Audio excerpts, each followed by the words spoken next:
क्यों मैं इस मेल प्रोस्टिट्यूशन के काम में, जिगैलो के काम में, इस गंद में क्यों फंसा। उस लड़की को भी तो उन्होंने गंदगी में फेंका, उस वेश्यावृत्ति में उन्होंने कितनी ही लड़कियों को फंसाया। आज के इस वीडियो में हम जानेंगे एक और ऐसे पीलर के बारे में, एक ऐसे पास्ट लाइफ रिग्रेशन सेशन के बारे में जिसमें कि ये निकल के आया कि जो बोगे वही काटोगे। कैसे ये हुआ, क्या हुआ, ये सब बहुत ही रोचक। आप इसे अंत तक जरूर देखिएगा, आपको बहुत सी चीजें समझ में आएंगी। और जैसे कि हम कहते हैं ना कि कर्मा जैसा आप करोगे वैसा ही आप पाओगे, बिल्कुल वही एग्जैक्ट चीज इस पीलर में निकल के सामने आई है। तो शुरू करते हैं। हुआ ऐसा कि मेरे पास एक सज्जन आए, उन्होंने अपना नाम मुझे रॉबिन बताया, पर मैं ये जानता हूँ कि उनका वो नाम सही नहीं था, क्योंकि उन्होंने उसके अलावा मुझे कोई भी डिटेल नहीं दी। तो जो सज्जन आए उन्होंने आकर बताया कि वो एक ऐसे प्रोफेशन में है जिसमें कि वो अपनी आइडेंटिटी रिवील नहीं कर सकते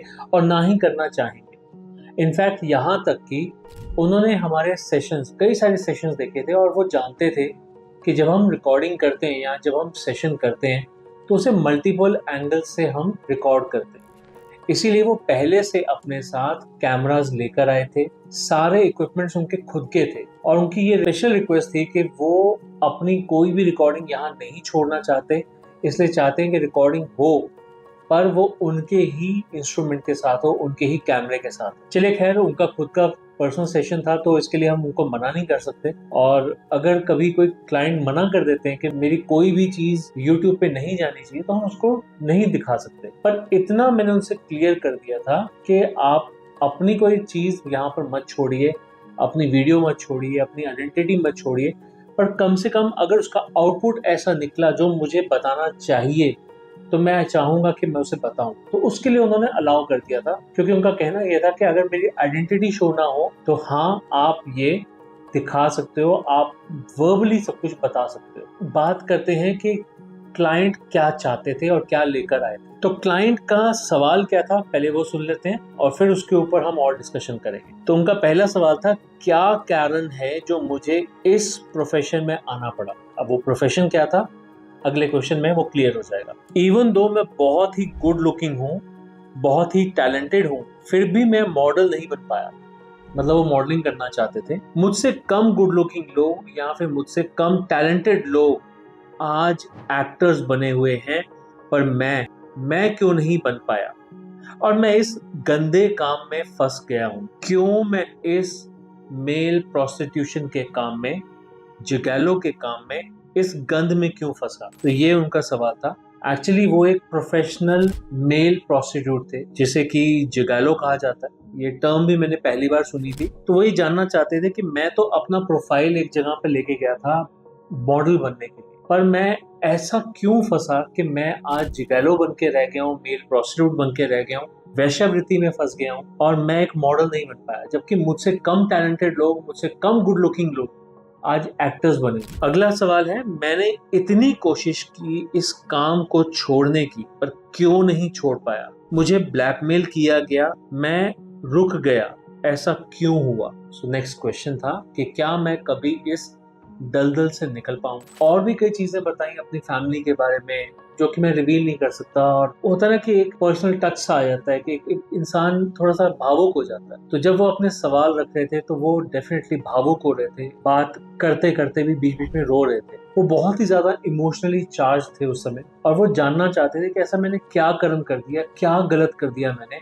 कि जो मैं इस दलदल में फंस गया हूँ, इस गंदगी में आ गया। तो जब हमने उनका सेशन किया तो हमें मालूम पड़ा कि उनका जो जन्म हुआ था वो पिछले जन्म में सन 1834 में हुआ था और उनकी मृत्यु हुई थी सन 1917 में। उनका नाम था अभिजीत सरकार। कुल मिला के उनके पिता के 5 बेटे थे, तो ये 5वें बेटे हुए।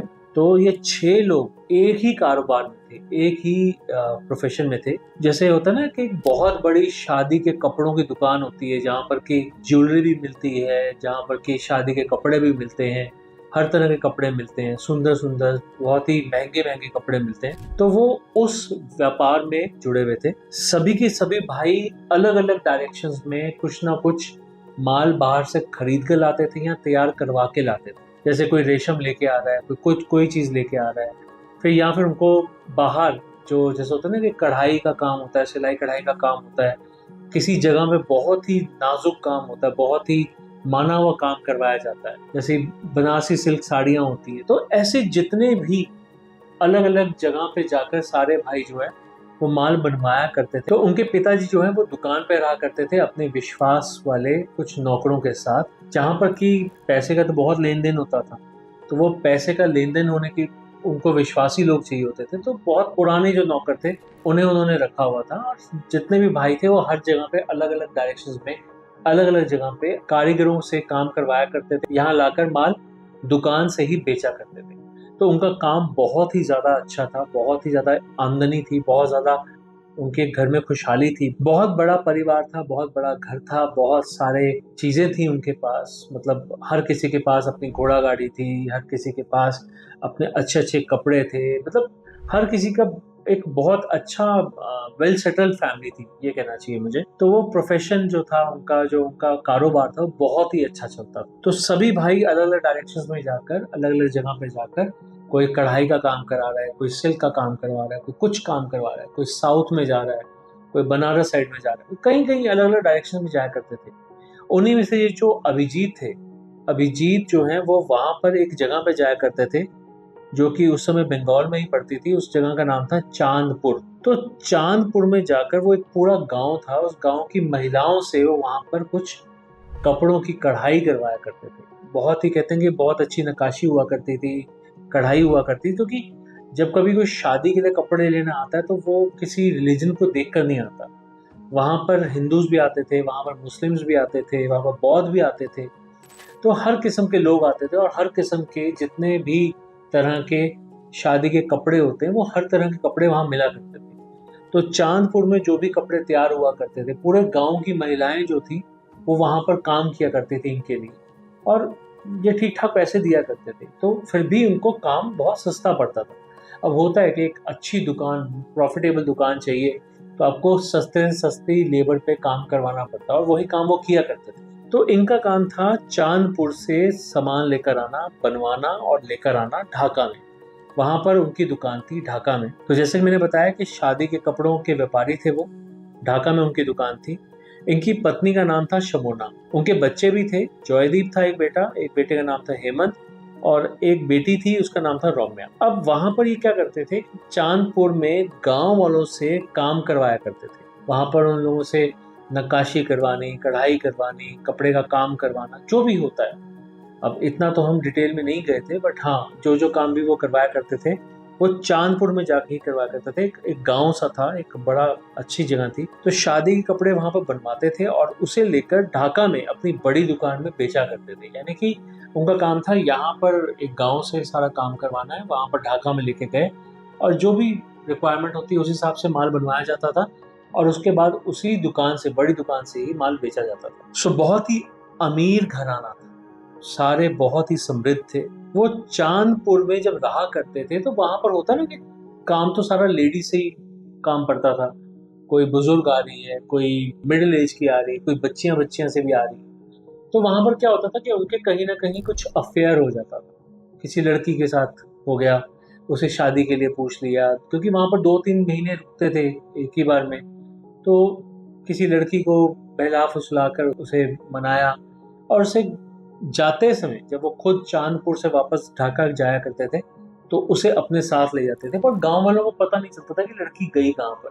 वो सोचते थे या तो कहीं चली गई है, किसी और के साथ चली गई है, या फिर वटेवर, कुछ भी सोच सकते हैं उनके परिवार वाले। पर कभी भी शक इनके ऊपर नहीं आया था, क्योंकि बहुत ही समृद्ध थे। सब ये सोचते थे कि ये तो सिर्फ अपना काम करवाने आते हैं, हमें पैसे देते हैं और जाते हुए अपना सामान ले जाते हैं। हर चक्कर में किसी न किसी लड़की को साथ में ले जाया करते थे, जिस पे भी दिल आ गया। और वहां पर जाने के बाद ढाका में उसके साथ नाम के लिए उससे शादी भी किया करते थे। तो जब वो वहां पर जाके शादी करते थे तो डेफिनेटली उसे कहीं घर में रखेंगे भी। तो एक अलग से उन्होंने घर ले रखा था जहां पर कि वो एक अलग सी ही गृहस्थी सी बना कर रखते थे। तो जब तक वहां पर उनका दिल उस लड़की के साथ लगा रहता था, चलता रहता था, दिल मिला रहता था, उसे वो पसंद होती थी, तब तक तो वो उसे अपने पास रखा करते थे, उस घर में रखा करते थे। और आप समझ सकते हैं कि जब किसी को वो आप अपने घर से बाहर रख रहे हो तो कहीं ना कहीं मिलने में कुछ ना कुछ समय की पाबंदियां लग सकती हैं, क्योंकि आपको घर भी जाना है, दुकान पे समय भी देना है, वगैरह वगैरह। क्योंकि उस लड़की को तो वो बताते नहीं थे कि मेरा तो पूरा परिवार वहां पर है, मैं रोज रोज नहीं आ पाऊंगा। बट जो भी था, जब लड़की ज्यादा परेशान करती थी तो ज्यादातर वो क्या करते थे कि उसे कोठे पे भेज दिया करते थे। जैसे कि 100% मेरी लड़की भेज दी, 150% मेरी लड़की भेज दी। उन्हें तो लगता था कि मेरा पीछा छूट गया, पर वो ये भूल जाते थे, ये ध्यान में नहीं रखते थे कि जिस लड़की को वो घर से लेकर आए थे उसका घर छुड़वा दिया उन्होंने। यहाँ लाने के बाद उसे एक नया घर दिया, पर जब उनका खुद का मन उस लड़की से भर गया तो उसे उन्होंने वेश्यावृत्ति के लिए कोठे पर भेज दिया। रोज अलग इंसान आता था, रोज अलग मर्द के साथ वो लड़की जाती थी। मतलब उस लड़की को भी तो उन्होंने गंदगी में फेंका। उस वेश्यावृत्ति में उन्होंने कितनी ही लड़कियों को फंसाया, सिर्फ अपने चाम के लिए, अपनी खुशी के लिए, अपने दिल बहलाने। दिल भर गया तो लड़की को बेच दिया। कोई जरूरी नहीं होता था कि पैसे मिलेंगे तभी मैं बेचूंगा। जब उनका मन भर गया तो जाके कोठे पे जाके दे आते थे। कई बार पैसे ले भी लेते थे, कोई फर्क नहीं पड़ता था उनको। पर मैं आपको सिर्फ ये बताना चाहता हूँ कि जब आपने ऐसा किया कि कई लोगों को, कई लड़कियों को आपने वेश्यावृत्ति में डाला, इवन दो कि आप तब भी मर्द थे, आप तब भी एक पुरुष थे, आप लड़कियों को वेश्यावृत्ति में डालते थे, तो भगवान की करनी देखिए कि आज भी आपको पुरुष का जन्म जरूर मिला, एक अच्छी काया मिली, एक अच्छा रंग रूप मिला, एक अच्छा चेहरा मिला, दिमाग मिला, सब कुछ मिला, पर गंदगी भी तो मिली। पुराने कर्मों का फल आज के इस लाइफ में वापस मिला। तो कहते हैं जब मैं अपना पहली बार प्रोफाइल लेके गया मॉडलिंग एजेंसी पे, तो वहां पर जाके मुझे बोला गया कि नहीं नहीं, ऐसी प्रोफाइलिंग नहीं चलती है, आपको एक प्रोफेशनल प्रोफाइलिंग करवानी पड़ेगी, जिसके लिए तब 2.5 से 3 लाख रुपए का खर्चा था। और जब वो खर्चे के लिए उनके पास वो पैसे नहीं थे, तो वहां पर उसी जगह पे एक लड़की थी जिसने कि उन्हें पहले तो अपनी बातों में फुसलाया, प्यार में फुसलाया। मतलब उस लड़की ने इनके साथ, जैसे कहते हैं ना कि शारीरिक संबंध बनाए, उसी चीज की वीडियो बनाई। और उसके बाद उसे प्रोफाइलिंग के लिए पैसे इकट्ठे करने के लिए उसे फोर्स किया कि तुम ये काम करो, तुम्हें जाना है एक लड़की के पास, एक लेडी के पास जाना है, वो जैसा कहेगी वैसे तुम्हें उनको खुश करना है, वगैरह वगैरह, ऐसा सब कुछ। वो तो यही सोच के इस प्रोफेशन में पड़े थे कि मैं धीरे धीरे करके 2-4 असाइनमेंट्स करने के बाद पैसे इकट्ठे कर लूंगा, अपनी प्रोफाइलिंग कराऊंगा, मैं इस प्रोफेशन में वापस नहीं आऊंगा, मैं एक मॉडल के रूप में आगे जाना चाहूंगा, क्योंकि मैं इतना गुड लुकिंग हूँ, इतना मेरा अंदर टैलेंट भरा हुआ है, तो मैं डेफिनेटली कामयाब हो जाऊँ। पर उन लोगों ने, उस रैकेट ने तो उनको कभी खड़े ही नहीं होने दिया, जैसा कि उन्होंने मेरे को बताया।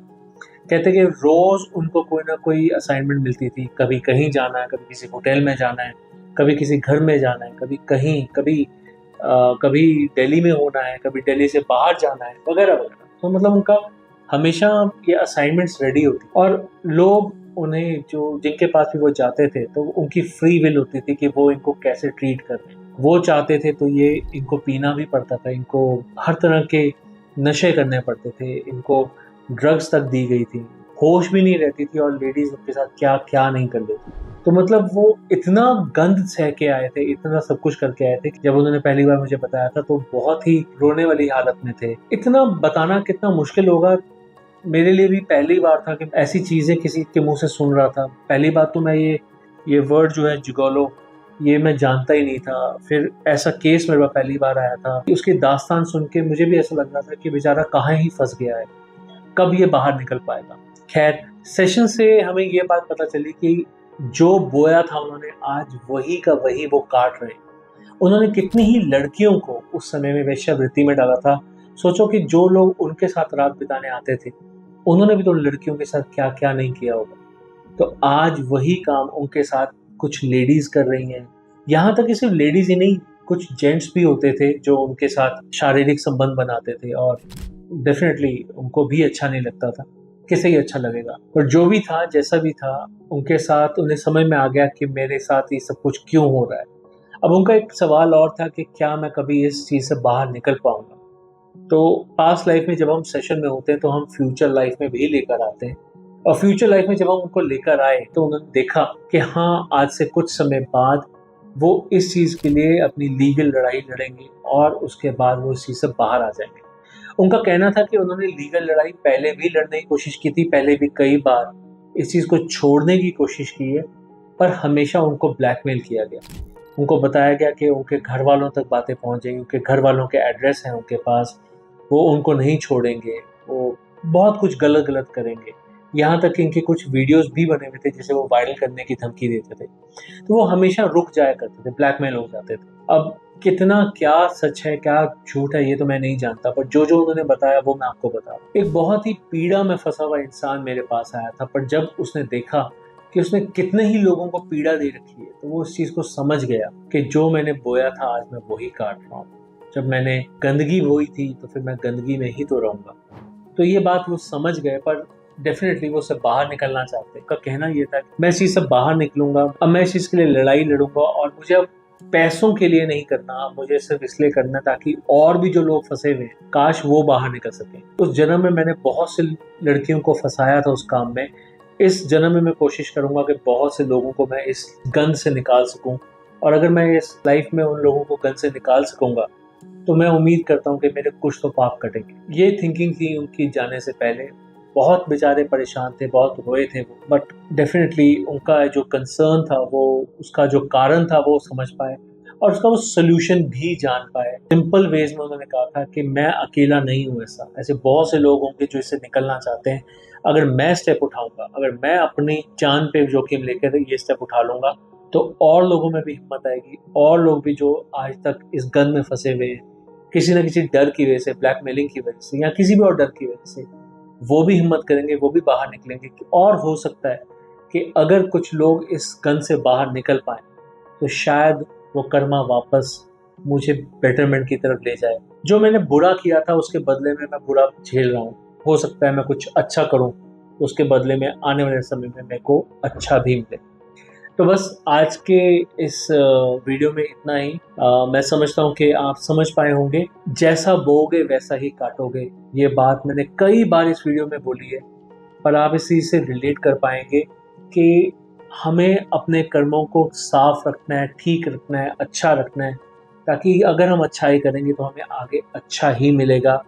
बुरा ना सोचो, बुरा ना बोलो, ना बुरा ना करो, किसी को भी ऐसा प्रेरित ना करो कि कोई और आपके कहने की वजह से, आपकी सिखलाई की वजह से बुरा करे, क्योंकि अगर कोई और बुरा करता है और वो भी आपकी वजह से, आपके समझाने की वजह से, तो भी कर्म आपके खराब होते हैं। तो प्लीज़ इस चीज़ को समझिए। तो मैं उम्मीद करता हूँ कि आप सभी इस बात को समझेंगे, अपने कर्मों को ठीक रखेंगे, और डेफिनेटली इन PLRs के माध्यम से जो कुछ हमें सीखने को मिलता है वो आप भी सीखेंगे, दुनिया को भी सिखाएंगे, और सिर्फ अपने कर्मों पे काम करें। So with that thought, thank you very much for going through this video. Stay happy, stay blessed, stay safe. Have a nice day. Take care. Goodbye.